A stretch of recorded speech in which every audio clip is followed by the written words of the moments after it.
द्वितीय सत्र में आप सभी का स्वागत है। हमारे बीच में श्रीमती वर्षा श्रीवास्तव, उपाध्यक्ष समाज फाउंडेशन उपस्थित, उनका स्वागत है। हमारे सामने नीतू जैन जी उपस्थित है, सेमेस्टर 4 के स्टूडेंट हैं और समाज फाउंडेशन प्रमोटर, उनका स्वागत है। सुधा पाठक जी उपस्थित है, सेमेस्टर 4 के स्टूडेंट हैं और समाज फाउंडेशन प्रमोटर, उनका स्वागत है। सरता जैन जी उपस्थित है, सेमेस्टर 2 के स्टूडेंट है और समाज फाउंडेशन की प्रमोटर हैं, उनका स्वागत है। हम लोग अभी चर्चा कर रहे थे चाइनीज में ट्रीटाइज 6, उसका चैप्टर 9 था। अब हम लोग पुनः चर्चा करेंगे चाइनीज में ही, सेमेस्टर 4 का ही ये चैप्टर है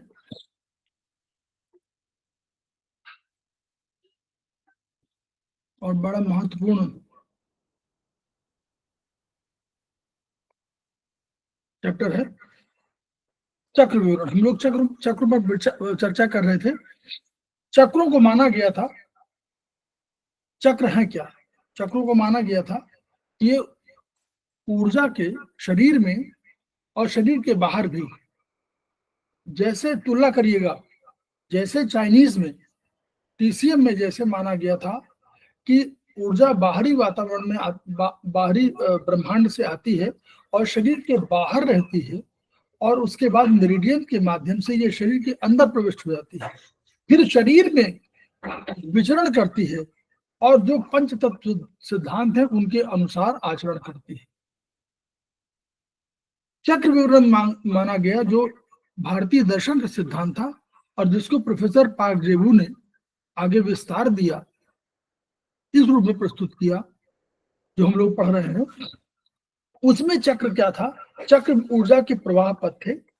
चक्र ब्रह्मांड से ऊर्जा लेते थे और चक्र में जो इनहेरेंट ऊर्जा, जो ईश्वर ने, प्रकृति ने, माता पिता के माध्यम से ऊर्जा आई, वो ऊर्जा भी हमारे शरीर के अंदर थी और ब्रह्मांड से ऊर्जा दोनों के, जो अंदर, शरीर के अंदर और शरीर के बाहर जो प्रवाह पथ था, जिसकी वजह से हमारा शरीर चल रहा था या शरीर हमारा फंक्शनल था, कार्य कर रहा था, उसके प्रवाह पथ के रूप में चक्रों को माना गया। और बड़े इनमें ऊर्जा का सामान्य संचरण नहीं था, सामान्य प्रवाह नहीं था, बल्कि इसमें ऊर्जा का बहुत विस्तृत प्रवाह था, बड़ा था। जैसे आप ये समझें कि हम लोगों ने वेसल जो भी पढ़ा था ट्रीटाइज 6 में, वेसल मेरिडियन पढ़ा था, वैसे ही ये चक्र बड़े ऊर्जा के प्रवाह पथ थे। यानी यहाँ पर जहाँ पे ऊर्जा है शरीर के अंदर, वह चक्रों की तरह घूम रही है और बड़ी अधिक एनर्जी वाले है और वो सब तरफ उसका प्रवाह हो रहा है, बाएं दाएं ऊपर नीचे, और ये शरीर के अंदर भी हो रहा है और शरीर के बाहर भी एक उसका एक पैमान वो है, आवरण है, और वो उससे आपके बाहरी वातावरण से रक्षा भी कर रही है और उससे कोरिलेट भी कर रही है। जहां कोरिलेशन नहीं हुआ, जहां साम्य नहीं हो पाता है, वहीं हम बीमार पड़ जाते हैं, वहीं बैलेंस नहीं हो पाती एनर्जी, और इसी को चक्र के सिद्धांत से समझाया गया है। तो हम लोगों ने क्या पढ़ा था, अंतः चक्र माने, अंतः चक्र माने इंटरनल चक्र जो थे वो माना गया था कि मूलाधार नीचे है, स्वाधिष्ठान उसके ऊपर है, फिर मणिपुर है, फिर अनाहत है, फिर विशुद्ध है, फिर आज्ञा। तो ये हम लोग, ये 7 चक्रों का हम लोगों को उदाहरण दिया गया था और ये चक्र हमारे योग दर्शन में भी इसको, इसके साथ एक और जुड़ी थी कुंडलिनी और सहस्त्रार। तो ये कुंडलिनी और सहस्त्रार हमारे यहाँ भी योग दर्शन में था। उसको प्रोफेसर पार्क जी ने अलग से कुंडलिनी को और सहस्त्रार को एक परिवार के रूप में माना, माता पिता के रूप में उसको मान लिया। कुंडलिनी को माता के रूप में मान लिया और सहस्त्रार को पिता के रूप में मान लिया और कहा कि ये मूलाधार, स्वाधिष्ठान, मणिपुर, अनाहत, विशुद्ध, आज्ञा चक्र ये इसके मेंबर है। जैसे हम लोग मानते हैं कि परिवार में माता पिता के साथ बच्चे जो रहते हैं वो परिवार सदस्य है। तो शरीर के 3 अक्ष हुए, 3 एक्सिस हुए, एक हुआ नीचे से ऊपर, एक हुआ हमारा क्षैतिज हॉरिजॉन्टल, और एक हुआ आगे से पीछे वाला, जिसको हम मोटाई कह सकते हैं, क्या मोटाई में। तो ये भी तो हुआ, 3 हमारे एक्सिस हुए। इन 3 एक्सिस में जो ऊर्जा बाहर से अंदर, अंदर से बाहर और अंदर में भी तमाम तरह के मूवमेंट हैं, उनमें भी अगर कोई कहा जाए कि ऊर्जा कैसे प्रवाहित होती है तो वो इन्हीं चक्रों के माध्यम से प्रवाहित होती है, संचरित होती है। तो प्रोफेसर पारजू का कंसेप्ट है कि क्षैतिज और अग्रपृष्ठ, मतलब क्षैतिज माने ये हॉरिजॉन्टल और अग्रपृष्ठ माने मोटाई वाले, आगे और पीछे वाले, इन दो एक्सिस हैं, इनका जो है सहस्त्रार चक्र जो है वो इनमें एनर्जी का मूवमेंट कराता है। और जो ऊपर से नीचे है इसमें कुंडलिनी से ऊर्जा प्राप्त होती है। ऊपर से नीचे माने जो वर्टिकल, उसको वर्टिकल कहा जाए, वर्टिकल होगा तो हम लोग, आप यहां पर आप लोग नोट कर सकते हैं कि जो वर्टिकल है हमारा, ये बिल्कुल वही एक्सिस माने जो हम लोग नॉर्मली एलवीएम का मानते हैं, लॉन्ग वर्टिकल मेरिडियन। वो एक्सिस हमारा जो है लॉन्ग वर्टिकल मेरिडियन, ये ऊर्ध्वाधर अक्ष है नीचे से ऊपर। फिर हम लोग हॉरिजॉन्टल एक मानते हैं, तो एक हॉरिजॉन्टल मेरिडियन होती है, उसको हम लोग बोलते हैं कि हॉरिजॉन्टल मेरिडियन है, जिसको हम लोग कहते हैं कौन सी मेरिडियन, जो स्पेशली बताते हैं कि जो इन ऊर्जा वाले ऑर्गन होते हैं उनकी हॉरिजॉन्टल मेरिडियन होती है, तो वो क्षैतिज हो गई। और तीसरा अग्रपृष्ठ अंग, अगर उसको देखें तो वो ऊपर से, यहां से ऊपर जाते हुए एलएचएम के रूप में आपकी वो होती है, ये पृष्ठ है, आगे पीछे के रूप में है आगे। तो ये 3 तरह का है। अब प्रोफेसर पार्क ने क्या किया, इन्हीं के आधार पर नेल चक्र का डेवलपमेंट किया था। तो नेल चक्र उन्होंने जो डिफाइन किया, उसमें कहा कि सहस्त्रार चक्र, जो सहस्त्रार चक्र हमारा बिल्कुल GV20 पर होता है, ये गवर्निंग वेसल का जो 20 है वहां सहस्त्रार चक्र है। तो उसके जो है उन्होंने नहीं कहा था, ये इस बात को उन्होंने नहीं कहा था, उन्होंने नेल चक्र का कंसेप्ट दिया था, लेकिन आयुर्वेदिक एक्यूप्रेशर में जो संस्थान ने डेवलप किया उसमें कहा कि ये वास्तव में सहस्त्रार चक्र के 10 ऊर्जा द्वार है। जैसे हमारे कहते रहे कि हमारे घर होता है, उस घर में हमारे कई द्वार होते हैं, वैसे ही उन्होंने कहा कि ऊर्जा के द्वार है, ये हम लोगों का संस्थान का उद्देश्य। ये ब्रह्मांड के ऊर्जा के आदान प्रदान के लिए महत्वपूर्ण है। क्यों? एक्चुअली बाह्य चक्र क्या है, जो बाहरी चक्र उसको कहा गया था, वो हम लोगों ने देखा था मोरलेस वही चक्र है, लेकिन उनके नाम अलग अलग कर दिए गए हैं।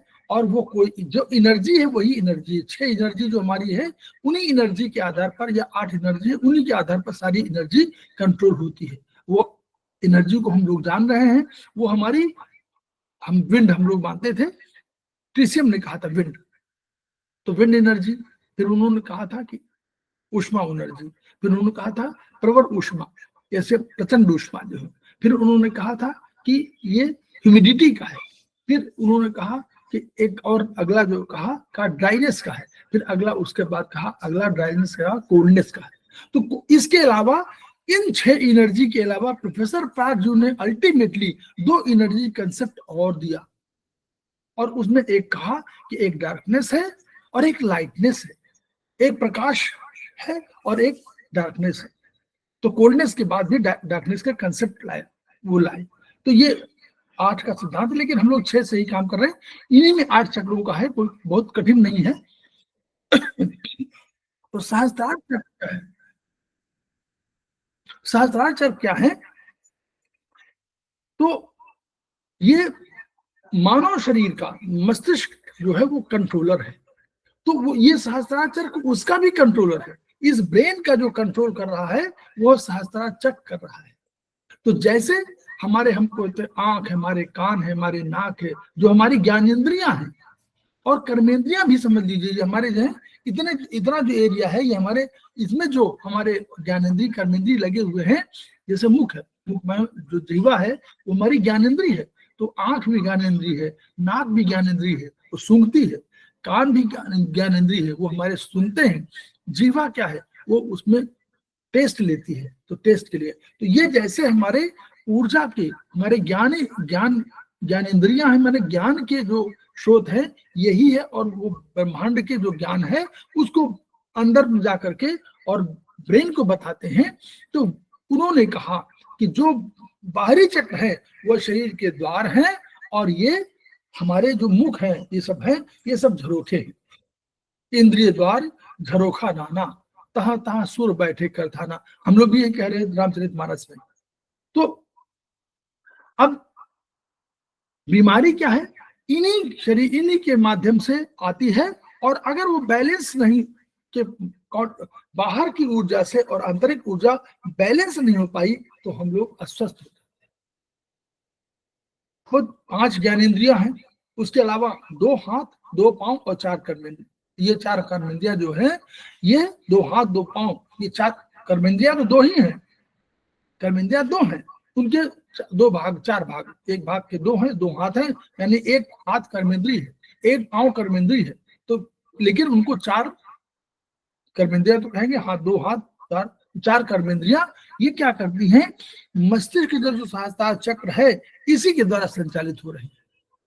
तो उसमें प्रोफेसर पार्कजू ने क्या किया कि इन्हीं ज्ञानेंद्रियों में और हाथों और पांव में मेरिडियंस के सबसे महत्वपूर्ण बिंदु चक्र चिन्हित कर दिया, इसी में कर दिया, हाथों में कर दिया। जो पहले बिंदु हम लोगों के टीसीएम में पूरे शरीर में थे, वो उन्होंने हाथों में, ज्ञानेंद्रियों और हाथों और पांव में इन्होंने सबसे महत्वपूर्ण बिंदु चिन्हित कर दिए। अब इसका मतलब क्या हुआ, इसका मतलब हुआ कि जो ये बिंदु है, ये चूंकि हमारा ब्रेन, हमारा सहस्त्रार चक्र जो है वो ब्रेन को कंट्रोल कर रहा है, और उसके ये सब द्वार हैं, उसके रास्ते हैं। तो अगर कोई बीमारी आ रही है इन्हीं द्वार से, तो उसको वो कंट्रोल करने की क्षमता भी रखते हैं, ये उसका अर्थ हुआ। अब केवल ऐसा मत सोचे कि लंबवत ही कोई एनर्जी का सिस्टम है। एनर्जी के सिस्टम लंबवत भी है, हॉरिजॉन्टल भी है, वर्टिकल भी है, और एक दूसरे एंगल में भी, कई एंगल में भी हो सकती है। वो शरीर में चक्रों के माध्यम से भी है, मूवमेंट भी ऐसे कर रहे हैं, मूवमेंट कर रहा है जैसे घूम रहा है, और जैसे गोला कोई घूम रहा हो आपका, ऐसे भी चक्र की तरह भी है। और ये जब चक्र है तो आप देखिए, जैसे आप खिलौने में जब आप दिवाली के दिनों में पटाखा छुड़ाते हैं तो बहुत से चक्र ऐसे होते हैं, घूमते हैं, तो उनकी एनर्जी का जो स्फुलिंग है, माने जो कण है, ऊर्जा के कण, वो इधर उधर फितराते हैं। ऐसे ही एनर्जी सिस्टम अंदर, शरीर के अंदर विद्यमान है, वो मूवमेंट करता रहता है, और वो एनर्जी चारों तरफ डिस्ट्रीब्यूट होती रहती है। अब कुंडलनी क्या है, सहस्त्रार चक्र हम लोग बताया GV20 जहां पर है, जहां पर चुटिया रखी जाती है, भारतीय परिवेश में जहां चुटिया रखी जाती है, उस वो जो है, वह बिंदु जो है सहस्त्रार चक्र का बिंदु है GV20। उसके और GV20 और उसके आसपास 4 पॉइंट कहे जाते हैं, जो उससे एक 1.5 गुण की दूरी पर हैं। वो बहुत ही महत्वपूर्ण है, बिंदु है, और उनको आप अगर कभी बीपी लो जिसका होता है, तो अगर वो वहां पर प्रेशर, हल्का हल्का प्रेशर देता है तो एनर्जी बढ़ जाती है, बीपी ठीक हो सकता है। लेकिन जिनका बीपी हाई है उनको इस दिन पर ट्रीटमेंट करने की सलाह नहीं दी जाती है। तो प्रोफेसर पार्क जो उनका कंसेप्ट थोड़ा था, उन्होंने होमो, हेट्रो, न्यूट्रो और न्यूटो 4 शक्तियों की बात कही, और 4 फोर्सेस की बात माध्यम से उन्होंने कहा कि ये हमारी ट्राइपोडिक कंसेप्ट है। तो उस ट्राइपोडिक कंसेप्ट जो होमो हेट्रो क्या था, ये कंसेप्ट अगर ओरिजिनली माने तो ये इन यांग के कंसेप्ट से मेल खाता है। और इन यांग का कंसेप्ट क्या था कि ऊर्जा 2 रूपों में है। हमने कहा कि 2 फोर्सेस है, जैसे हम लोगों ने कहा था प्रकृति और पुरुष, भारतीय दर्शन में प्रकृति पुरुष, वैसे उन्होंने कहा था इन और यांग। लेकिन इसी को प्रोफेसर पार्क जो वो होमो हेट्रो कह रहे हैं। होमो माने इन और हेट्रो माने यांग। तो कुंडलनी का हम लोगों ने माना कि कुंडलनी माता की तरह है और सहस्त्रार पिता की तरह है, ये दोनों शक्तियों का। और ये सब कुंडलियों के 7 शरीर हैं। कौन कौन हमारे स्वादिष्ठान, मूलाधार, स्वादिष्ठान, मणिपुर, विशुद्ध, आज्ञा, अनाहत, ये सब आज्ञा जितने चक्र हैं, ये हमारे कुंडलिनी के 7 शरीर कैसे माने गए, उसकी तुलना के लिए इन्होंने ये दर्शन जो है यही हमारे संस्थान का ही दर्शन है। ये दर्शन इस रूप में माना गया 7 शरीर कि जो हमारे योग दर्शन से मिल सकता है।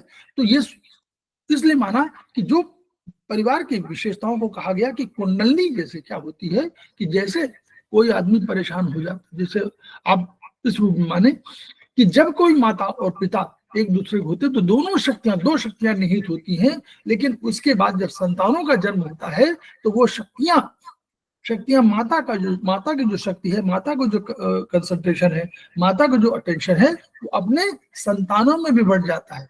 तो अल्टीमेटली वह संतानों के प्रति भी उतना ही उदारवादी या उतना ही दयालु हो जाती है। तो वो शरीर उसका वो उसका ऊर्जा है, उसका ऊर्जा शिफ्ट हो जाती है। उसी इसलिए कहा कि कुंडली की ये 7 जो है शरीर है, क्योंकि तब सहस्त्रार पिता के रूप में है और वो ऊपर बैठा हुआ है, कुंडली बिल्कुल नीचे बैठी हुई है। कुंडली के माध्यम से सारी ऊर्जा मिल रही अपने पुत्रों को या अपने पुत्रियों को दे रही। ठीक, अब कुंडली जो प्राप्त हुई है वो वर्चुअली प्राप्त हुई है माता पिता से। वही जैसे चाइनीज में कंसेप्ट है कि किडनी में जो ऊर्जा आई है वो यहाँ पर कुंडली में ऊर्जा मानी गई, वो कुंडली में आई, इन ऊर्जा के रूप में आई, और वही ऊर्जा आपकी आगे चलकर वो डिस्ट्रीब्यूट होती है। तो कुंडली अपने पुत्रों को या पुत्रों को, इसके साथ पुत्रों को या पुत्रियों को अपनी ऊर्जा का दान देती है, ऊर्जा का। तो अगर कभी कोई आपको प्रीनेटल बीमारी हो, यानी आप जिसको बोलते हैं कि होम्योपैथिक बीमारी हो, तो उसके लिए हमको कुंडली पर उपचार देना पड़ेगा। सर कुंडलिनी और सर एक बात पूछनी थी जी। सर कुंडलिनी और कुंडलिनी और मूलाधार, इसमें क्या तो दोनों एक ही है या क्या डिफरेंस है, ये नहीं समझ पाई। अलग नहीं है, कुंडली अलग है, मूलाधार अलग है। जब 7 चक्रों का सिद्धांत है उसमें तो मूलाधार है, लेकिन जब चक्र का 8 हो जाते हैं तो 8 सिद्धांत, वो 8 शक्तियों के सिद्धांत में कुंडली आती है। कुंडली ओरिजिनल है जिससे ये मूलाधार वगैरह सब जन्म ले रहे हैं। ठीक है, वो अलग अलग। इसीलिए आप देखेगा कि 22 चक्र में आपको कुंडली और मूलाधार बिल्कुल आसपास दिखाए गए हैं और सहस्त्रार सबसे ऊपर दिखाया गया है। तो जब कुंडली की बात करेंगे तो कुंडली पहली, फिर दूसरी मूलाधार, फिर मूलाधार फिर आपका स्वादिष्ठान पर मणिपुर के बाद अनाहत बाद विशुद्ध बाद आज्ञा के पास सहस्त्रार। तो हमारी 8 एनर्जी सिस्टम हो जाता है, और नॉर्मली हम लोग 7 एनर्जी सिस्टम कहते हैं, मूलाधार से हम लोग शुरू करते हैं। तो कुंडली जो है ये प्रथम शक्ति, प्रथम सोपान है, जिसके बिना कुंडली के आगे कुछ संभव नहीं है। और कुंडली वही है, अगर तुलना करेंगे आप, कुंडली वही है जो चाइनीज में किडनी। तो जो किडनी में ऊर्जा है, ऐसा नहीं किडनी के पास एक ऊर्जा आई, उसका कोई पॉइंट हो सकता है, GB5 हो सकता है, तो वो जो ऊर्जा आई वो ऊर्जा किडनी के पास सुरक्षित रखी गई। किडनी को भी ऊर्जा मिली। वो ये कहा गया किडनी में ऊर्जा है, यानी इसका मतलब नहीं था कि किडनी में ही समाहित हो गई ना, किडनी के पास थी और किडनी प्रवेश द्वार थे, और वो ऊर्जा किडनी ने सबको दिया और किडनी के माध्यम से सब जगह गई। तो वही कुंडली की ऊर्जा है। कुंडली की ऊर्जा मूलाधार को भी गई, स्वादिष्ठान को भी गई, मणिपुर को भी गई, सबको गई। इसीलिए कंसेप्ट में रखा गया, इसमें कंसेप्ट आया है कि वो 7 उसके पुत्र हैं, पुत्र या पुत्री है। तो जो सारे वो है, माता वो छोड़ दीजिए, पिता 6 हुआ और ये 7 शरीर है, मैंने 6 पुत्र और पुत्री और 1 स्वयं, तो ये 7 उसके शरीर है। अपने जैसे माता मानती है हमारे भारतीय दर्शन में, जैसे माता मानती है कि हमारे पुत्र पुत्री हमारे शरीर हैं, शरीर के भाग हैं, वैसे ही। ठीक है, एक ये ऐसा मत सोचिए कि कोई ऐसा दार्शनिक विचार था, ये विचार इसी से हुआ कि जो कुंडली ही तो शक्ति दे रही है, इसलिए। ठीक है, तो अगर आपको कभी आपको कुंडली जन्म के समय की कोई प्रॉब्लम होगी, तो जैसे वहां किडनी पर किडनी इसेंस पर ट्रीटमेंट देते हैं, वैसे हम लोग जन्म के समय के लिए हम लोग कुंडली पर उपचार दे सकते हैं। ये इसका अर्थ है, ठीक। प्रीनेटल डिजीज के लिए कुंडली का। अब सहस्त्रार क्या है कि ब्रह्मांड की, देखिए सहस्त्रार ब्रह्मांड समस्त ऊर्जाओं को ग्रहण करता है। तो जब ग्रहण करता है तो अगर कोई भी ऊर्जा का अवरोध कहीं भी है तो वही तो दूर करने में सक्षम है, क्योंकि ब्रह्मांड की ऊर्जा तो वही ले रहा है और ब्रह्मांड की ऊर्जा हमको मिल रही है। और कुंडली में जो शक्ति मिली है वो ऑलरेडी संचित है, तो वो कुंडली की शक्ति और ब्रह्मांड सहस्त्रार की जो ब्रह्मांड से जो ऊर्जा प्राप्त कर रही है उससे ब्लॉकेज यानी कोई भी अवरोध कहीं भी शरीर में आया हुआ है उसको दूर कर सकते हैं।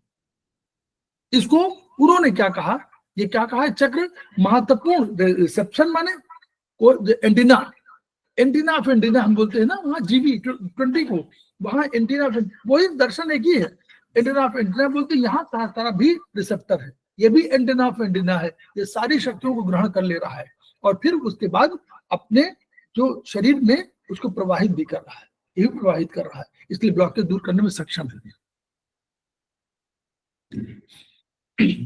GV20। और देखिए एक्स्ट्रा बिंदु नंबर 6, 4 उसमें आसपास होते हैं पॉइंट जिनको की कहा गया है 100 रोगों का एक उपचार किया कहा गया है ना, तो वही GV20 की बात कर रहे हैं। यही सहस्त्रार चक्र का स्थान है। तो अगर कभी आपको शक्ति का अभाव लगे तो आप GV20 पर अगर आप ट्रीटमेंट दे देंगे और उसको टोन कर देंगे जहां भी आप हाथ में कर रहे हैं, तो आपको ऊर्जा का संचार हो जाएगा, क्योंकि सबसे अधिक ऊर्जा उसी में है। हाँ, जिसको हाई बीपी हो उसको इस पर उपचार नहीं देना चाहिए, उसको टोन नहीं करना चाहिए। ये वो सब उदाहरण दिया है, तो ठीक है। तो सहस्त्रार को भी कहा कि सहस्त्रार कैसे है, सहस्त्रार माने जो ऊर्जा, जैसे कोई सहस्त्रार की ऊर्जा ब्रह्मांड से कोई ग्रहण करने के सक्षम है, कोई पुरुष कोई नारी, तो वो उसका जो तेज है वो इतना अधिक हो जाता है कि उसकी बात सब लोग मानने लगते हैं। ये उसका कर, यानी उस उतने ऊर्जा का प्रवाह है, उस ऊर्जा के प्रवाह में सब लोग बह जाते हैं, इसको ये माना, इस तरह समझा सर। ये वो इसी का है, तो इसमें बहुत वो नहीं है। वैज्ञानिक दृष्टिकोण क्या कहता है, वैज्ञानिक दृष्टिकोण ने कहा कि ये मस्तिष्क की नर्व नालिका का समूह है जिसमें विकसित होने वाली नर्व की संख्या सर्वाधिक है, और इसी को तो यानी उनका कि ये नर्व जालिका है, यहाँ नर्व ऊपर का जो पॉइंट है ये हम लोग किसका पॉइंट, हम लोग अगर मॉडर्न साइंस की बात करें तो ये पॉइंट जो होगा वो किसका होगा, यहाँ पॉइंट जो होगा इसके जस्ट नीचे किसका होगा, सर हाइपोथैलेमस। सर क्या सर, कोई हाइपोथैलेमस और नीचे है, हम कहेंगे ये पहला क्या होगा, पहला तो होगा ये ग्रे मैटर है ना, पहला ग्रे मैटर होगा। तो ग्रे मैटर में क्या है, सारे क्या है, सेल की बॉडी, सेल बॉडी माने न्यूक्लियस, सारे न्यूक्लियस तो यहीं बैठे हुए नॉर्मली है ना, उसमें होता है ना 4 सेंटीमीटर 4 मिलीमीटर नहीं सेंटीमीटर शायद लिखा हुआ है, 4 सेंटी कितना है उसका, हम लोगों ने बताया था 4 mm में क्या मोटाई, अभी 4.5 mm, 4.5 mm न्यूरॉन की परत है, वो हमारा ग्रे मैटर है। तो यानी वो जो ग्रे मैटर है उसी में ग्रे मैटर, वही ग्रे मैटर है वहां पर, तो वो पहले तो ग्रे मैटर ही पड़ेगा, ठीक है। हमको हाइपोथैलेमस पड़ सकता है, हमको न्यूक्लियस पड़ सकता है, और न्यूक्लियस जितने भी हम लोग बाद में करते हैं कि न्यूक्लियस है, जिसको हम कहते हैं कि बीच में जहाँ व्हाइट मैटर है वहां पर जो न्यूक्लियस है वो हमारे ग्रे मैटर कहलाएंगे, वही न्यूक्लियस कहलाएंगे, यही कहते हैं। तो वो न्यूक्लियस यानी इस जगह पर ही, इसके जस्ट नीचे जहां भी आप देखेंगे वहां पर सहस्त्रार होगा, और उसकी नर्व जालिका मतलब कई नर्व उनका वो है, नेचुरली प्लेक्सेस बनी हुई है, उन प्लेक्सेस का समूह है, ये मॉडर्न साइंस कह रही है। और हम लोग क्या कह रहे हैं, हम लोग कह रहे हैं कि GV20 चाइनीज कह रहे हैं, हम लोग कह रहे हैं सहस्त्रार है वहां पर, और सहस्त्रार में जो है 1000 पंखुड़ियां हैं। हमने उसकी महत्ता बता दिया, हमने महत्ता बता दिया कि जहां मूलाधार में 4 केवल है, यहाँ इसमें 1000 है, यानी 250 टाइम्स ये अधिक है, ये हमारा कहना है। यानी हम इसकी ऊर्जा की इसकी क्षमता बता रहे हैं, बस यही उसका अर्थ है। तो दोनों कुंडली और सहस्त्रार दोनों महत्वपूर्ण। कुंडली के साथ शरीर उन्होंने कह दिया, वही उसी की विवेचना है। तो धीरे धीरे जैसे ब्रह्मांड से तुलना करने में पहले ब्रह्मांड की बात हुई, और ब्रह्मांड के बाद फिर उन्होंने कहा कि ब्रह्मांड में दो तरह की शक्तियां हैं, एक शक्ति सजीव है और एक जो है अमूर्त है, जो दिखाई नहीं पड़ती है। एक सजीव है, दिखाई पड़ती है। तो मूर्त और अमूर्त के बीच का जो रिश्ता था वह ब्रह्मांड और प्रकृति का रिश्ता है। मैंने प्रकृति में या ईश्वर जहां भी है तो ब्रह्मांड में दो शक्तियां हैं, एक है चल और एक है अचल, या जहां कहा जाए कि एक है सगुण और एक है निर्गुण। तो उसी तरह हमारा भी शरीर में क्या हुआ, शरीर में वही कॉन्सेप्ट है और वही दो शक्तियों की बात जो कर रहे हैं, चाइनीज कह रहे हूं और चाहे हम कह रहे हैं, हम दोनों क्या काम कर रहे हैं। हम कह रहे हैं कि एक इन है, चाइनीज कह रहे हैं इन है, यांग है। हम कह रहे हैं एक प्रकृति है, एक पुरुष है, एक धनात्मक है, एक ऋणात्मक है। जब जीव की बात हुई, पहले तो जीव और ईश्वर में कहा गया कि ईश्वर है और जीव है। ईश्वर अंश, जीव अविनाशी, चेतन अचल अमल सहज सुख राशि। ईश्वर और जीव की कल्पना दर्शन है। उस दर्शन में जब जीव हो गया, जीव में भी दो भाग हो गए, एक भाग हो गया नर और एक भाग हो गया मादा। तो ये जो कहा गया फेमिनिन, तो यह दो तरह का हो गए। तो द्वैत का सिद्धांत यहाँ लागू हुआ और इसी द्वैत के सिद्धांत पर आधारित है यांग, और इसी पर आधारित है प्रकृति पुरुष, और इसी पर आधारित है हमारा नर और मादा का कंसेप्ट, और इसी पर है धनात्मक ऋणात्मक, इसी में है अंदर बाहर। अब इन सब शक्तियों के साथ प्रोफेसर पार्क जू की बात को स्वीकार करते हुए, और यही नहीं भारतीय दर्शन की भी स्वीकार करते हुए, भारतीय दर्शन ने कहा कि प्रकृति पुरुष तो है, लेकिन परमात्मा सबके ऊपर है। वो प्रकृति में से परमात्मा ने पुरुष को बनाया। तो तीन का कंसेप्ट हो गया। पहले प्रकृति थी, ब्रह्म था, प्रकृति अपने निश्चल रूप में थी, उसने प्रकृति से एक पुरुष का कंसेप्ट लिया, बनाया। तो यानी तीन शक्तियां हो गई। तो तीन शक्तियों को ट्राइंगल, ट्राइपॉडिक, ट्राई ओरिजिन, ये कंसेप्ट प्रोफेसर पारदेव ने भारतीय दर्शन से लिया। तो वही चीज है। फिर उन्होंने जो होमो, हेट्रो, न्यूट्रो और न्यूट्रो कंसेप्ट लिया था, वो हमारे भारतीय दर्शन में परमात्मा यानी ब्रह्म के साथ जो सगुण रूप में, सगुण या निर्गुण जो भी कह लीजिए, भगवान शंकर, भगवान ब्रह्मा और भगवान विष्णु का जो कंसेप्ट लिया, वो इन्हीं का है, होमो, हेट्रो, न्यूट्रो का। तो न्यूट्रो शक्ति थी, वो हमारी वो है शून्य है, जो शून्य शक्ति है वो हमारी न्यूट्रो शक्ति है। उसी से उसने वो एक माध्यम है जिसके माध्यम से ये हमारे अचर और चर डेवलप हुए। तो इस वो रूप में है। तो उस हम लोग दोनों सिद्धांत को ले रहे हैं, प्रोफेसर पारदेव को और अपने भारतीय दर्शन को, दोनों को लेके चल रहे हैं।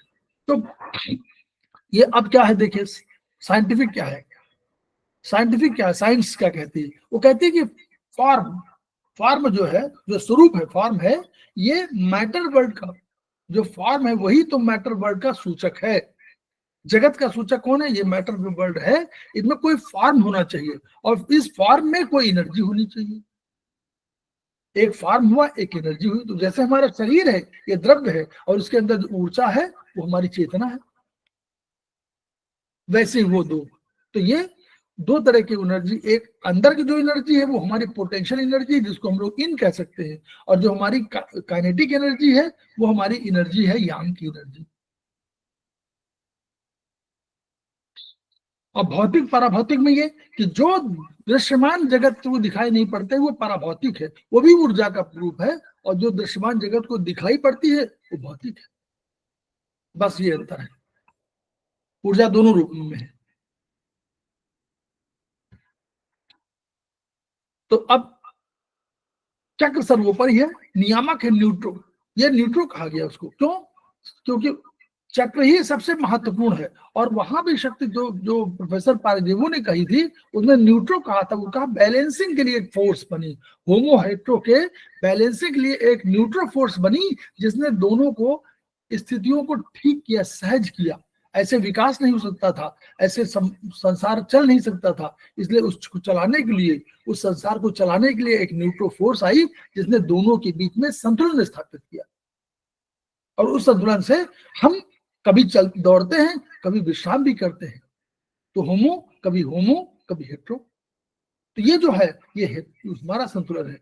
जगत की सारी चीजें इकट्ठा जाड़े के बाद अचानक ठंडा नहीं आ जाता, बहुत कम आता है। जाड़े धीरे धीरे करके ठंडक आना शुरू हो रही है, अभी ठंडक फिर से आई नहीं, फिर आ जाएगी। तो वही कारण है कि कोई भी परिस्थितियां तुरंत परिवर्तित नहीं होती। होमो हेट्रो परिवर्तित तुरंत नहीं होता, ना हेट्रो होमो परिवर्तित होता। अभी हेट्रो था, गर्मी थी, अब तुरंत होमो नहीं आ सकता है। उसके लिए न्यूट्रो एक फोर्स है जो धीरे धीरे धीरे धीरे बैलेंस करते हुए उसको चेंज करती है। तो इसलिए वो व्यवस्था को जन्म देती है, और इसलिए न्यूट्रो फोर्स सबसे महत्वपूर्ण फोर्स है। अब इन्होंने क्या कहा, शून्य हमारा जो है, अब ये है जो शून्य जो हमारा था, जो ब्रह्म है, इसको सोलर चक्र कह दिया। किन्होंने? प्रोफेसर पालदू ने सोलर चक्र कह दिया, और हम लोग कह रहे थे ब्रह्म चक्र। तो हम ब्रह्म चक्र जिसको कह रहे हैं वो सोलर चक्र है, और वही जगत की संपूर्ण गतिविधियों का केंद्र सूर्य है, इसलिए उसको सोलर कहा गया। इस वजह से सोलर कहा गया। सहस्त्रार चक्र चूंकि ब्रह्मांड से शक्ति ले रहा है, और हम लोग ब्रह्मांड में सबसे अधिक ऊर्जा का स्रोत मानते हैं सूर्य को, इसलिए हम लोगों ने उसको सूर्य चक्र को सूर्य चक्र कह दिया।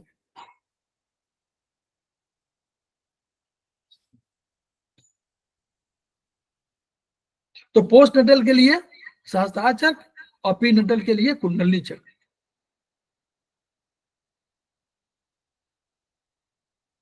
तो अब जैसे प्रोफेसर पार्क जी ने बताया था आपको, जैसे प्रोफेसर पार्क जी ने 3 ट्रायंगल बताए थे, वही देखिए, वही ट्रायंगल आ गया। आप लोग याद करिए वो वाला लेक्चर, उसमें ये था ना 3 शक्तियां थी। ऊपर शक्ति से बनी थी एक न्यूट्रो, और उसकी न्यूट्रो की क्या थी, तो वही वाला शून्य चक्र से होमो बना। ये दर्शन है, थोड़ा सा इसको पढ़िएगा एक बार। तो जो बता रहे हैं वो उतना समझ में आएगा, लेकिन कुछ धीरे धीरे और पढ़ना पड़ेगा, फिर आप क्लियर हो जाएगा। ब्रह्म चक्र क्या है?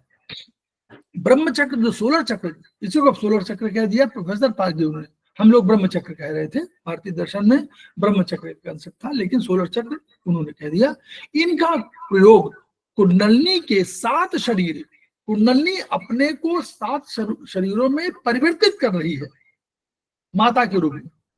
माता भी एक शक्ति है, लेकिन माता अगर 6 पुत्र है तो वो माता के रूप में वो 7 शरीर है। उसी प्रकार कुंडलनी एक है, लेकिन उसके 6 और पुत्र या पुत्री हैं, जिनके माध्यम से वो उपचार करते समय इस ब्रह्म चक्र का अगर प्रयोग करेंगे तो हम दोनों के सामंजस्य से कोई भी बीमारी का इलाज कर सकते हैं, ये उन्होंने कहा गया है।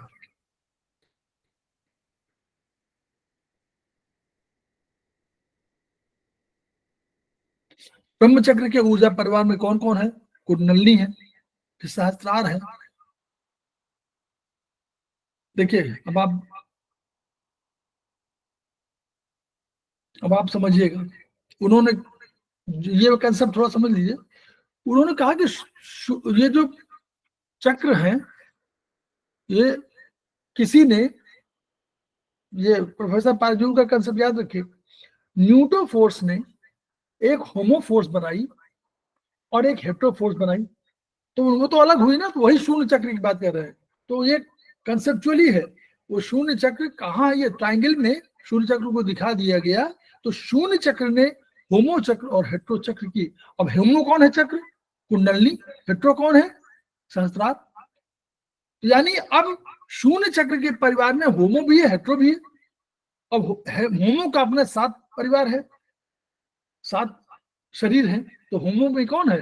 कुंडलनी, मूलाधार, स्वादिष्ठान, मणिपुर, अनाहत, विशुद्ध, आज्ञा, ये और सहस्त्रार स्वयं और हेट्रो में सहस्त्रार, यानी ये कुल मिला करके तो शून्य चक्र कहीं अलग नहीं, उसी शरीर में है लेकिन वो क्रिएशन में है।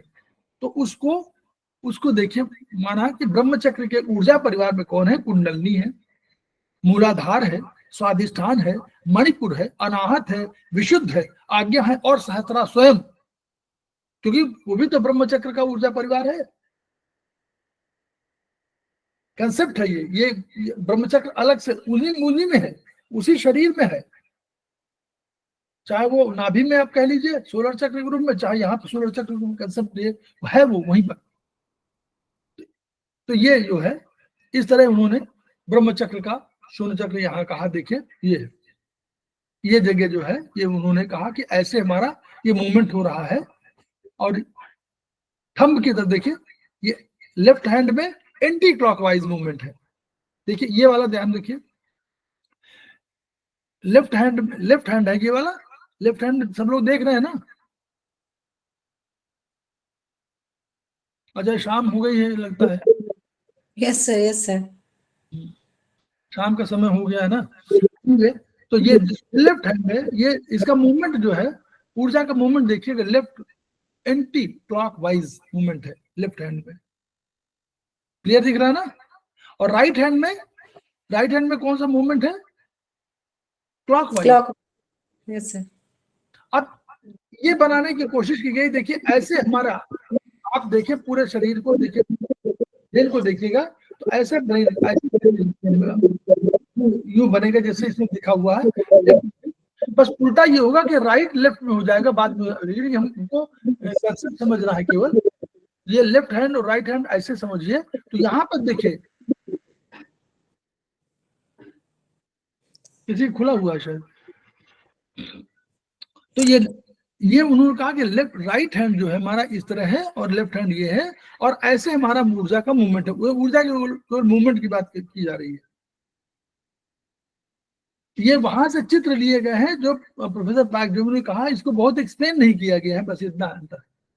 ठीक, ये देखिए ऐसे हाथ अगर ऐसे बंधेगा तो ऐसे आपका इस हाथ इस रूप में ऐसे ऐसे मूवमेंट है। मूवमेंट को बताया फ्रंट और बैक कैसे होगा, और ये मूवमेंट है दो तरह का, दोनों हाथों का मूवमेंट एक साथ जोड़ने पर ऐसे आएगा। ये उन्होंने बताने की कोशिश किया है। अब ये जो आया है आज्ञा चक्र वाला,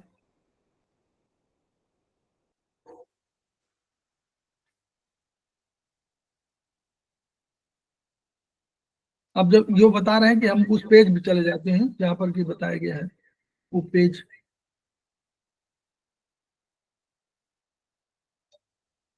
दूसरा भी है क्या,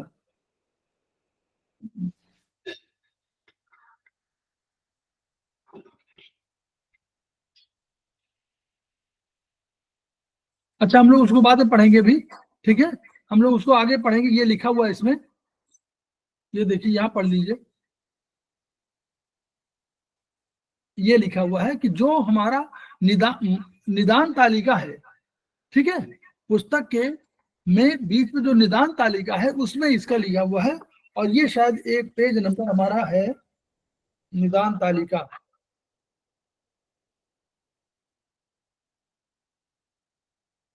ये हमारा पेज नंबर 75 में है, पेज नंबर 75 में है। हम लोग उसको बाद में पढ़ाएंगे और उसको पढ़ेंगे, थोड़ा सा ध्यान देंगे इस पर, ठीक है। उसमें सब सारी चीजें लिया हुआ, ये इतने शीर्षक लिए गए हैं। ये जैसे हम लोगों का चाइनीज में हम लोग पढ़ते थे पेज नंबर 4, जैसे हम लोग पढ़ते थे आयुर्वेदिक में पेज नंबर 38, बिल्कुल वही है। इसको जब आप अगर पढ़ लेंगे तो आप प्रोफेसर पारजू को 8 तत्वों के या 8 ऊर्जाओं के सिद्धांत को पूरा समझ चुके होंगे, उसको याद कर लेंगे। तो थोड़ा सा डिफरेंट है, थोड़ा सा, बहुत ही नहीं लेकिन थोड़ा सा। अब हम लोग चलें, अब सहस्त्रार चक्र परिवार को अंतर श्रावी जो इंडोक्राइन सिस्टम से उसका संबंध बताया गया। कैसे बताया गया, उन्होंने कहा कि सहस्त्रार यही तो ज्ञान का स्रोत है। क्यों, मस्तिष्क को कंट्रोल यही कर रहा है, ये फाउंटेन ऑफ थॉट्स है, विचारों का प्रवाह है, फवारा टाइप का, सपनों का संसार है, लैंड ऑफ ड्रीम्स है। और ओशन ऑफ इमेजिनेशन है। तो ये क्यों कहा गया? क्योंकि यही तो विचार दे रहा है, यही तो भावनाओं का सृजन करता है, क्योंकि मस्तिष्क का कंट्रोलर यही है, इसलिए इसमें सब कुछ समाहित है। तो वही उन्होंने कहा कि अब कैसे, क्योंकि इससे क्या होगा, सभी गुण विचारों का समागम, प्रस्फुटन, कल्पनाशीलता, अंतर्दर्शन, पूर्वानुमान, बौद्धिक शांति और सृजनात्मकता, क्रिएटिविटी, ये सब इसी के द्वारा संचालित होते हैं। तो इनको सब देखिए, जिन जगहों पर मॉडर्न साइंस ने एंडोक्राइन सिस्टम के ग्लैंड्स रखे, उन्हीं पर हमारे सारे चक्र स्थापित है।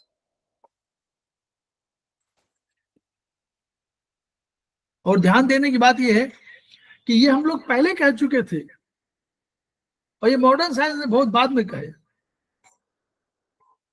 ये मॉडर्न साइंस से बहुत बाद में कह रहे हैं यही बात, और हम लोग पहले कह चुके हैं। वही देखिए, तो दो हमने कहा, ये फिर वही बात आ गई, ब्रेन की बात आ गई कि जो हमारे यहाँ जो सिस्टम है, उन सिस्टम में दो सिस्टम कंट्रोलर हैं, जो एंडोक्राइन सिस्टम है और नर्वस सिस्टम है। और उसमें भी एंडोक्राइन सिस्टम का बहुत बड़ा रोल है। बहुत कामों के लिए तो नर्वस सिस्टम एंडोक्राइन सिस्टम को ही कहती है कि भाई कंट्रोल करो, कोई निकाल देती है सिक्रेशन हार्मोनल। तो दोनों सिस्टम क्या करते हैं, ये सिस्टम देखिए, ये दोनों सिस्टम ही नहीं वरन रक्त संचरण तंत्र भी चक्रों द्वारा रहते हैं। तो चक्र जो है इन दोनों सिस्टम का नियंत्रण कर रहे हैं, और चक्र रक्त परिवहन का भी, वो भी हार्ट का भी फंक्शन कर रहे हैं, हार्ट और सर्कुलेशन का सबका कर रहे हैं।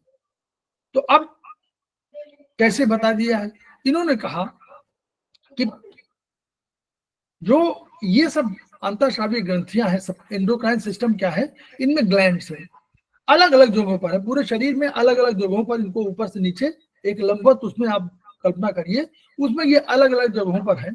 सबका स्ट्रक्चर अलग अलग होगा, कोई छोटा होगा, कोई बड़ा होगा, कोई तितली की तरह होगा, कोई डिफरेंट टाइप होगा। तो यानी स्ट्रक्चर भी अलग है, इनके स्राव भी अलग अलग हैं, जो सिक्रेशन है वो भी अलग अलग है, उनका नाम भी अलग अलग है, लेकिन इनमें क्षमता कितनी है, छोटा सा थोड़ा सा कण इनका होगा और उसका काम बहुत बड़ा होगा। ये उनका कहने की कोशिश है कि कण तो बहुत छोटा है, यानी बहुत मात्रा में, अल्प मात्रा में है, लेकिन काम बहुत बड़ा करते हैं, जैसे एटम बॉम्ब की तरह काम करते हैं। ये कहने का वो है। तो अब कैसे हुआ, लोकल हार्मोन्स दो तरह का, द्वैत, फिर द्वैत सिद्धांत, उनका द्वैत सिद्धांत, द्वैत सिद्धांत वही द्वैत सिद्धांत के अनुसार इनको क्या कहा, उन्होंने दो भागों में बांट दिया। कहा कि एक तो हमारा लोकल हार्मोन है और एक हमारा जनरल हार्मोन है।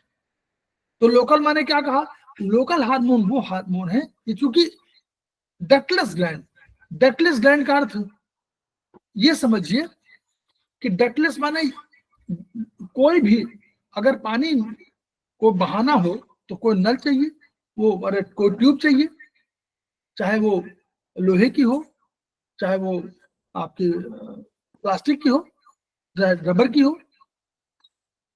उसी तरह कहीं पर कोई काम करना हो तो there should be a platform, आपको कोई स्टेज करना तो प्लेटफॉर्म। तो जो ग्लैंड बिना किसी प्लेटफॉर्म के, बिना किसी माध्यम के सीधे रक्त में अपने हार्मोन्स को डालती है, वो डक्टलेस ग्लैंड कही जाती है। तो रक्त में डालने का अर्थ ये नहीं है कि सीधे रक्त में चला जाएगा, कैसे चला जाएगा, रक्त तो हमारा बह रहा है नलियों में, किसी ट्यूब में, किसी वेसल में बह रहा है, तो उसमें कैसे डाल देंगे। लेकिन डालने का तरीका हमारे पास है कि हमारे पास जो बाहर का जो वातावरण है, जो हमारा उस नलियों के बाहर है, वहां भी हमारा कोई ना कोई लिक्विड है, और लिक्विड और अंदर का जो ब्लड है, इन दोनों के बीच में आदान प्रदान होता रहता है। तो अगर उसने सीधे लिक्विड में डाल दिया, जो आपका ईसीएफ में लिक्विड है, जो ईसीएफ के लिक्विड में अगर उसने सीधे डाल दिया तो क्या होता है, वो तुरंत जो है आपका एब्जॉर्ब कर लिया जाएगा अंदर, वो अंदर चला जाएगा, क्योंकि अंदर जो है बाहर आ रहा, बाहर जो अंदर जा रहा है, ये हम लोग जानते हैं, ईसीएफ से आईसीएफ में, आईसीएफ से ईसीएफ में। तो बाहर जो है, अगर कोई ग्लैंड सीधे इसी तरल में अपना सीक्रेशन डाल रही है, इसका मतलब कि वो ब्लड सर्कुलेशन में सीधे डाल रही है। ऐसा मत समझिए कि वो पहले छेद करेगी और तब ब्लड वेसल में जाएगी, ऐसा नहीं है। लेकिन एक दूसरी वेसल हो सकती है जो यहां से एक जगह से सीक्रेशन करे और उसको ट्यूब से लेके जाए, या किसी प्लेटफॉर्म में दे, किसी धरातल में दे, और वो धरातल फिर उसको ट्रांसफर करे उस सीक्रेशन को, तो वो डक्ट वाली ग्लैंड, वो डक्टलेस नहीं कही जाएगी, वो डक्ट वाली ग्लैंड कही जाएगी। तो ये बस डक्टलेस में, ग्लैंड में, दोनों में अंतर है।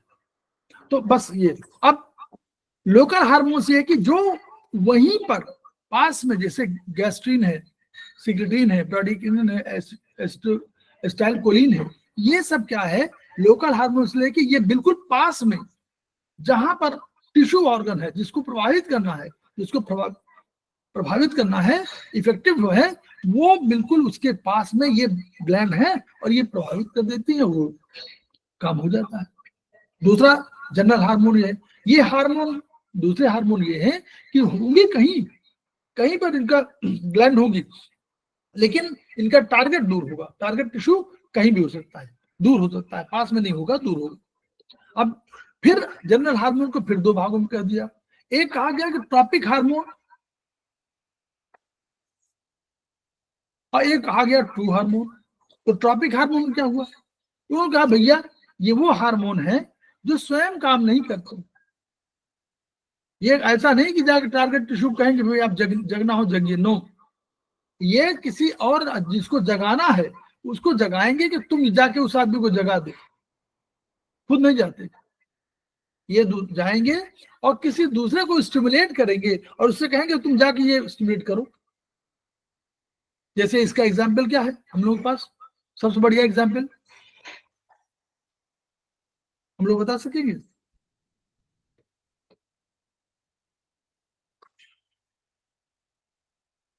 जहां SH लिखा हो,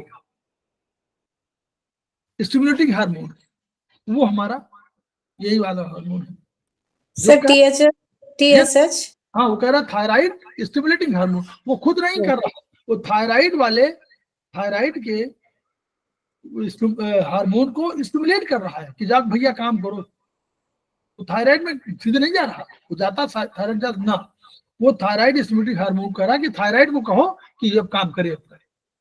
FSH, जितने भी SH लिखे हुए हैं स्टिमुलेटिंग हार्मोन का मतलब यही है कि वो सब सारे जो है हमारे ट्रॉपिक हार्मोन है, ठीक है।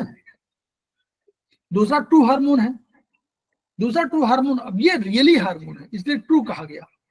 ट्रू माने सच्चे अर्थों में इन्हीं को हम लोग हार्मोन कह सकते हैं। क्यों? ये भैया होते कहीं भी है, लेकिन ये अंश अपना ब्लड में सर्कुलेशन में दिया इन्होंने, और ब्लड सर्कुलेशन से गया, और ये दूर कितना भी टारगेट हो, ये पूरे शरीर में फैला करके जो इनका टारगेट होगा, अगर आपको दाढ़ी मूछ उगाना है तो दाढ़ी मूछ उगा देंगे, है कि नहीं? अगर आपको बाल हटाना है तो बाल हटा देंगे। ये सब काम ये काम करते हैं। ये वो है कि कहीं भी होते हैं, थायरॉक्सिन, इंसुलिन, उनको इंसुलिन काम दिया गया। इन्होंने कहा कि भाई जाइए शरीर में, ब्लड में चले गए और हर सेल को चौड़ा कर दिया जा करके। इंसुलिन ने हर सेल के पोर्स को मोटा कर दिया, बड़ा कर दिया और कहा ग्लूकोज जाओ। तो ये केवल एक जगह नहीं किए कि ऐसा केवल हार्ट के सेल्स को करना, हार्ट भी, किडनी भी, लीवर भी, जितने भी सेल हैं सब सेलों को जाकर के उन्होंने चौड़ा कर दिया। ये इनका काम है। This is known as true hormone. सहस्रार हाइपोथैलेमस पहले माना जाता था pituitary gland, now it is said to be that it is orchestra of all endocrine system. ये मतलब ये हेड है उसका, सब बिल्कुल यही काम करता है। तो हाइपोथैलेमस पिट्यूटरी के ऊपर भी है, और हाइपोथैलेमस ये चूंकि इसलिए इंपॉर्टेंट है क्योंकि ये तीनों नो कंट्रोल करता है, एंडोक्राइन सिस्टम को भी कंट्रोल करता है, लिम्बिक सिस्टम को भी कंट्रोल करता है, और स्वयं ANS का, ऑटोनोमिक नर्वस सिस्टम का भी राजा है, उसका भी चीफ बैठा हुआ है। तो यानी इसलिए इंपॉर्टेंट है। अब ये क्या है, ये क्या करता है, इसके पास क्या है, खुद स्वयं ये भी काम नहीं करता, ऐसा मत सोचिए कि हाइपोथैलेमस कोई काम करता है। हाइपोथैलेमस का काम क्या है कि कोई भी रिएक्शन को चालू कर देना, किसी रिएक्शन को दबा देना। कोई रिएक्शन नहीं, सीक्रेशन, सीक्रेशन को शुरू करने का ऑर्डर भी ये देता है और उसको रोकने का आदेश भी देता है। कहा भोजन पहुंचा दो, पहुंचा दिया। कहा भोजन पहुंचा दो, किसी को कहा कि तुम पहुंचाओ, और जब रोकने की बात आई तो फिर कहा कि रोक दो। ये भी इसका काम है। तो ये दोनों काम करता है। इसके टोटल 10 इसके अंग है। देखिए लिखा हुआ है ना, ये सब उसके वो है, पार्ट है। Pre optic, supra optic, supra chiasmatic, paraventricular, anterior parasympathetic, medial, lateral, posterior, एक्यूरेट न्यूक्लियस, आर्कुरेट न्यूक्लियस और मेमोलरी। इसमें प्री, सुप्रा, मीडियल, लैटरल सब शामिल है। ये जो है ये उसके 10 अंग है, किसके? हाइपोथैलेमस के। और ये उन अंगों से, हाइपोथैलेमस अपने विभिन्न अंगों से विभिन्न अपने उसके भाग हो सकते हैं, उन भागों से ऐसे फैक्टर निकालता है जो या तो किसी सिक्रेशन को, किसी हार्मोन के सिक्रेशन को बढ़ा देंगे या उस सिक्रेशन को घटा दो। ठीक है, ये काम करता है। प्रोलेक्टिन इनहिबिटिंग फैक्टर, ये लैटरल साइड से प्रीऑप्टिक के प्रोलेक्टिन को इनहिबिट करता है, रोकता है। मेलानोसाइट को इनहिबिटिंग रोकता है। एफएसएच को रिलीज करता है कि एफएसएच बढ़े। एफएसएच इनहिबिटिंग फैक्टर रोकता है। LH releasing factor, anti diuretic hormone, TSH releasing factor, ये सब जो है ये काम इसके हैं हाइपोथैलेमस के। फिर क्या करता है ये? अब इसको हम लोगों ने हाइपोथैलेमस सहस्त्रार है हमारा, देखिए जो सहस्त्रार है वो हाइपोथैलेमस के समकक्ष है, वहीं पर है, समतुल्य वहीं पर है, उसी लोकेशन पर। दूसरा हमारा है आज्ञा चक्र। आज्ञा चक्र पिट्यूटरी ग्लैंड, ये हाइपोफाइसिस सेरेब्री कहा जाता है, इसका नाम है। अब इसके दो भाग हैं, इंटीरियर पोस्ट पिट्यूटरी और posterior pituitary. Posterior lobe of pituitary origin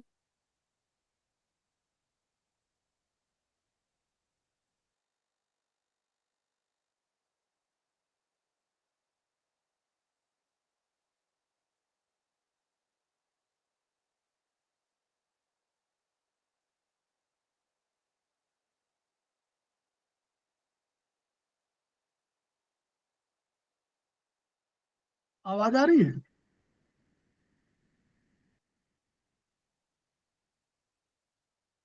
yes sir, आ रही है आवाज।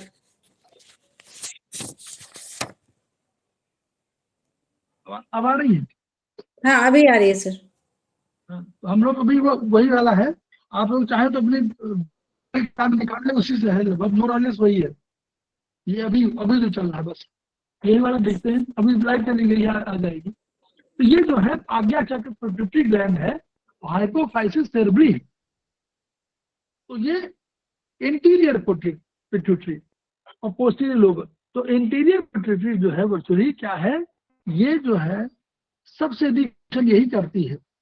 और ये शरीर के जब डेवलपमेंट हो रहा था उसमें ये उसका पिट्यूटरी का पार्ट नहीं था, बाद में बना होगा। तो इसको सबसे अधिक काम करना पड़ रहा है क्योंकि बाहर से ये आयातित था, जैसे समाज में होता है। Posterior lobe of pituitary originally कहीं कंसेप्ट में थी, जो शुरू में जन्म के समय जो जब छोटे छोटे बन रहे थे, डेवलपमेंट हो रहे थे, उस डेवलपमेंट प्रोसेस में थी। इनको राजा बेटा है, इनको कोई काम नहीं करना है। दो एंटी डायरेटिक हार्मोन, ऑक्सीटोसिन, बड़े इंपॉर्टेंट हार्मोन है, इसमें कोई शक नहीं। और ये भी स्पेशली देखिए ऊपर ऊपर देखिएगा, ऑक्सीटोसिन क्या है, नहीं लिखा हुआ है ऑक्सीटोसिन। और क्या लिखा हुआ है, एंटी डायरेटिक, कहीं लिखा हुआ है anti diuretic hormone. Yes sir, लिखा सुप्रा ऑप्टिक में लिखा हुआ है सर।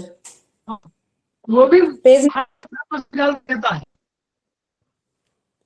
हाइपोथैलेमस को नहीं करते। देखिए ये और सब तो वो कहता है कि आप करियर निकालते हैं, वो कुछ नहीं करता, वो एंटी डायरेक्टिक हार्मोन को यहाँ सुरक्षित रखता है, यानी क्या करता है, वो करता है, स्टोर करता है और निकलता है, वरना निकलता वास्तव नहीं से। तो इसलिए लेकिन बड़े इम्पोर्टेंट है, ये हाइपोथैलेमस निकलते हैं। इधर क्या है, इधर बेचारा हाइपोफाइसिस फिर भी ये परेशान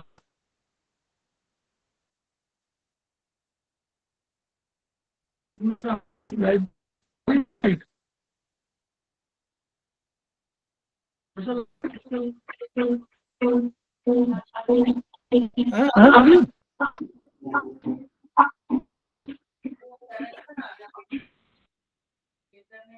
आ गया ना, इंटरनेट से आ गया, आ रही आवाज, आ रही नहीं आ रही?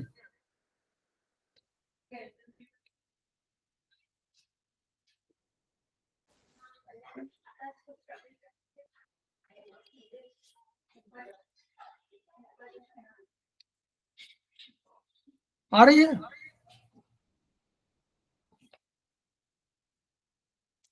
आ रही है, आवाज आ रही है? वर्षा देखो,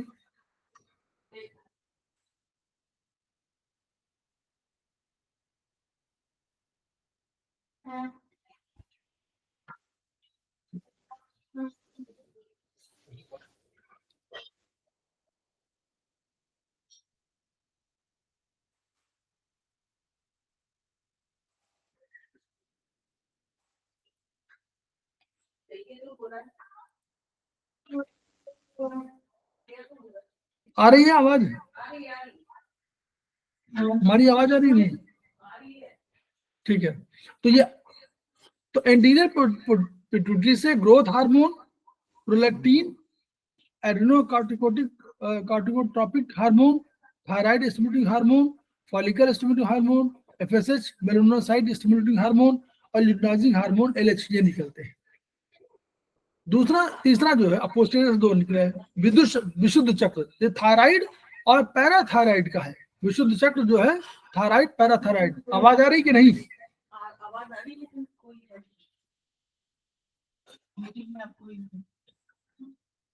कोई बात ठीक है। विशुद्ध चक्र थायराइड पैराथायराइड, इससे थायरोक्सिन और पैराथार्मोन और थायरोकैल्सिटोनिन, दो ये 3 हार्मोन निकलते हैं। और अनाहत चक्र जो थाइमस है, तो वो एंडोक्राइन और पार्टली लिम्फोइड टिश्यू है, तो ये एंडोक्राइन का काम भी करती है और लिम्फोइड टिश्यू भी है। ये सबसे अधिक सुरक्षा कवच के रूप में है, और ये लिम्फोइड टिश्यू के रूप में है। ये बच्चों में 14 वर्ष की उम्र तक ये रहती है, उसके बाद ये धीरे धीरे समाप्त होने लगती है। तो सेलर इम्यूनिटी देती है। सेल के अंदर का बीमारी कोई होती है या सेल के अंदर कोई जीवाणु प्रवेश करते हैं, तो उनको मारने के लिए थाइमस की महत्वपूर्ण ग्रंथि मानी जाती है। मणिपुर, आइलेट ऑफ लैंगरहान, पैंक्रियाज, तो उसमें 3 निकलते हैं, इंसुलिन, ग्लूकागॉन, सोमेटोस्टैटिन। स्वादिष्टान चक्र एड्रिनल ग्लैंड में है, कॉर्टेक्स और मेडुला दो उसके पार्ट है। कॉर्टेक्स माने बाहरी भाग, मेडुला अंदर का भाग होता है। तो कॉर्टेक्स से एल्डोस्टेरोन, कार्टिसोल और एंड्रोजन निकलते हैं और हार्मोन, और मेडुला से इपिनेफ्राइन और नॉर इपिनेफ्राइन ये निकलते हैं। मूलाधार ओवरी टेस्टिस का है, इससे एस्ट्रोजन और प्रोजेस्टेरोन तथा टेस्टिस से टेस्टोस्टेरोन ये निकलता है।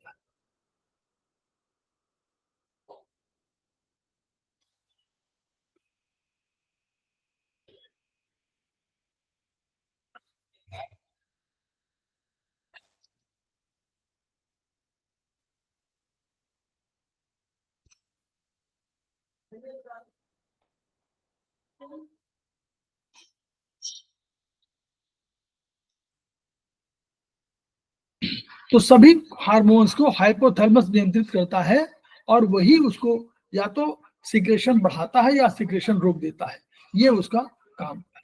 तो इसी हाइपोथैलेमस को मस्तिष्क का ऐसा भाग बताया गया है जो रासायनिक पदार्थों के स्राव द्वारा सारे शरीर की संरचना को प्रभावित करता है। ये केमिकल मैसेंजर है जो निकालता है, और ये उसको कंट्रोल करते हैं पूरे शरीर के उसको।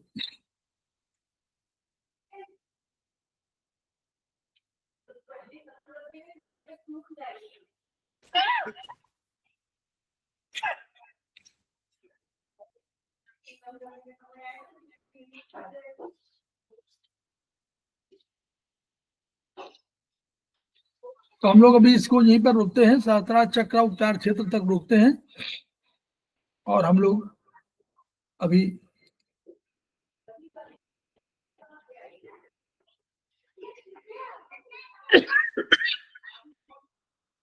तो हम लोग इस वीडियो को प्रसारित करें और आपस में इंटरेक्ट करें। इससे क्या होगा कि हमारी विधा आगे बढ़ेगी, हमारी विधा का ज्ञान सबको होगा, ज्ञान बांटने से और बढ़ता है, और तभी सार्थक होगा हमारे एस्पस का वो सपना, each one reach one, each one treat one, each one teach one. इन्हीं शब्दों के साथ हम लोग आज का वीडियो समाप्त करते हैं। कल हम लोग फिर मिलते हैं।